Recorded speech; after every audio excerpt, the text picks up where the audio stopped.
How to install Metasploit in Termux. So, let's begin. Firstly, we will open the Termux.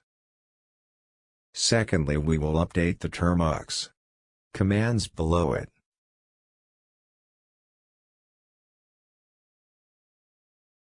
Then we will install wget in Termux.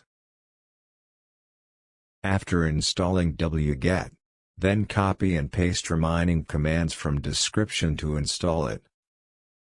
This one is a wget link that we will use to install Metasploit installer. After it, there are remaining commands to ready the installer.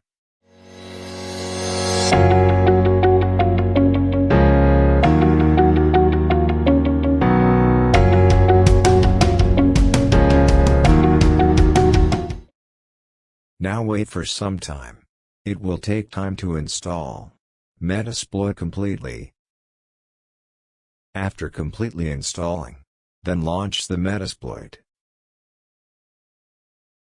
Congratulations, you have installed the Metasploit in Termux. If any error comes, comment below. We will solve it.